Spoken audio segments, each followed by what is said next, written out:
Publik Indonesia terhenyak saat mengikuti pidato Presiden Jokowi tentang penyampaian RUU APBN tahun 2021, di mana pemerintah akan menganggarkan 14,4 triliun rupiah untuk pembangunan pariwisata, dan satu di antaranya adalah kawasan Kek Likupang. Ada apa di kawasan ekonomi khusus Kek Pariwisata Likupang?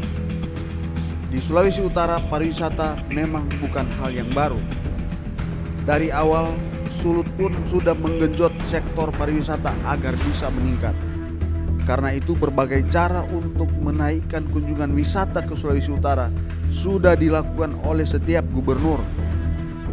Dari dulu pernah ada Festival Bunaken dan Danau Tondano atau Fesbudaton. Kemudian pengembangan destinasi wisata alam seperti Bukit Kasih di masa Gubernur Aje Sondang. Dan di era SAS, pariwisata benar-benar digenjot. Bahkan dulu berkat kepeduliannya bersama almarhum Dr. Sander Batuna untuk mendatangkan pakar pariwisata seperti Yop Ave dan Menteri Pariwisata Mari Pangestu, juga konglomerat pelaku pariwisata seperti Peter Sondak, akhirnya berlanjut dengan digelarnya World Ocean Conference. Semua itu tujuannya menggenjot pariwisata yang sangat berperan dalam mendatangkan devisa. Sayangnya, dari waktu ke waktu hingga tahun 2015, kunjungan wisata mancanegara ke Sulawesi Utara menurut data BPS hanya mentok pada angka 20.000 orang per tahun. Namun di era Oli memimpin, pariwisata naik signifikan. Pada tahun 2019 misalnya, Sulut kedatangan wisata mancanegara hingga 129.607 orang, dan ini naik sekitar 600%. Tentu kita tahu bersama penyumbang terbesar naiknya angka kunjungan Wisman ke Sulut karena turis Tiongkok yang masuk karena terobosan yang dilakukan oleh pemerintah provinsi, maskapai penerbangan, dan salah satu biro perjalanan. Memang dampaknya sepertinya tidak langsung terasa, bahkan banyak yang sinis, tapi Oli tak bergeming. Itulah gaya Don Oli yang kadang membuat bingung banyak orang. Mungkin juga dalam hatinya dia capek mengurusi orang-orang yang pemahamannya kurang memadai. Nanti perlahan mata dan kepala mereka akan terbuka melihat kemajuan dan capaian yang luar biasa. Jadi begitulah dengan kisah turis Tiongkok yang tidak dipahami oleh banyak orang. Apa itu? Bukanlah tentang bagaimana hari ini. Memang seolah tidak langsung terasa, tetapi dalam jangka panjang jumlah kunjungan wisata turis mancanegara akan melonjak. Permintaan Oli kepada Jokowi untuk menambah lebar dan panjang landasan bandara pesawat berbadan besar langsung disetujui. Pembangunan kawasan ekonomi khusus pariwisata atau KEK Likupang langsung direalisasi. Jalan pariwisata Bandara Likupang langsung dikerjakan, dan masih banyak program pariwisata yang langsung disupport oleh Presiden Jokowi. Oli bukan merengek kayak pengemis minta sedekah, tapi karena rasionalisasi gagasan, ide, dan konsep briliannya membuat Jokowi kesemsem. Coba kalau data turis Wisman yang Oli sodorkan hanya 10.000 orang per tahun. Sampai di sini paham ya? Jadi, kembali ke pertanyaan di atas, ada apa dengan KEK Pariwisata Likupang? Jawabannya adalah KEK Likupang adalah tambang emas pariwisata yang sangat menjanjikan. Bayangkan bila dikembangkan KEK Pariwisata Likupang dengan investasi kurang lebih 5 triliun akan menyerap tenaga kerja hingga 200.000 orang. Ini sudah menjadi solusi pengangguran dan kemiskinan. Oh ya, mungkin masih banyak yang bingung, kenapa Likupang? Baiklah, Likupang itu memiliki semua syarat-syarat itu, yakni luas lahan hingga mencapai 1.000 hektar, mudah dijangkau dari bandara yang hanya 30 menit saja, memiliki spot-spot wisata yang sangat indah, dan dalam radius 2 jam dari KEK Likupang ditemukan untayan objek wisata kelas dunia seperti Bunaken, Lembe, Lihaga, dan sejumlah pulau yang sangat indah.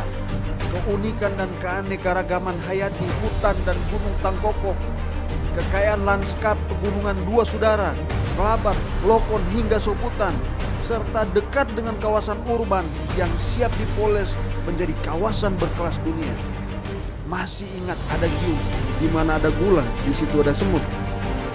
Yang belum ada kek saja Wisman kita sudah hampir 200.000 orang per tahun. Apalagi bila kek sudah berjalan, maka Sulut akan banjir pariwisata, dan ini sangat masif. Dengan kondisi ini akan menyerap tenaga kerja yang sangat besar, bahkan pelibatan UMKM yang lebih masif.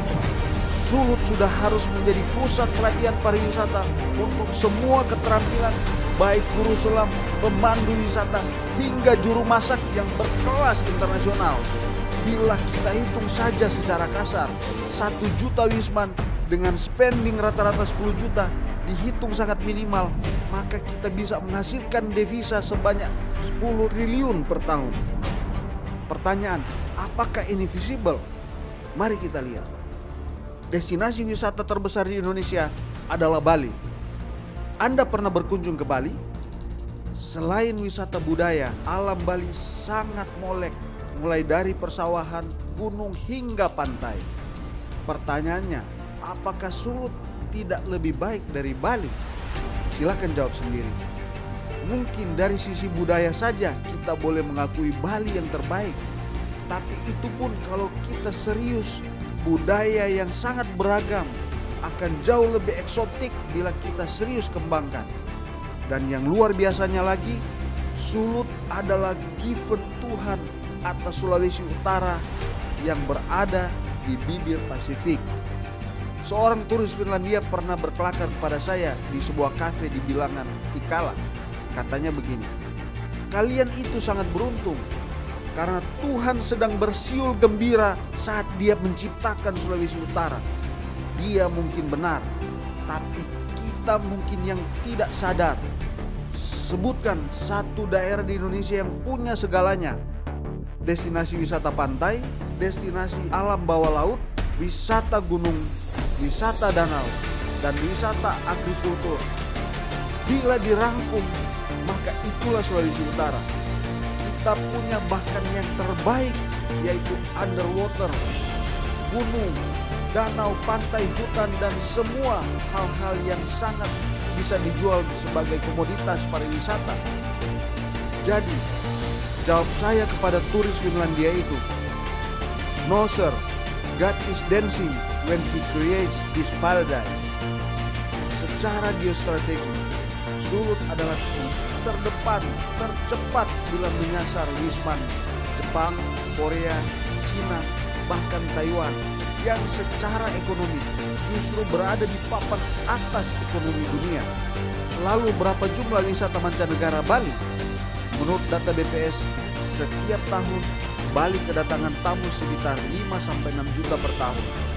Nah, kalau dibandingkan dengan target Sulut mencapai 1 juta Wisman, apakah ini muluk-muluk? Justru tidak. Bisa dibayangkan uang sebanyak itu nanti akan mengalir ke Sulawesi Utara. Kita mau bicara apa? Kesejahteraan?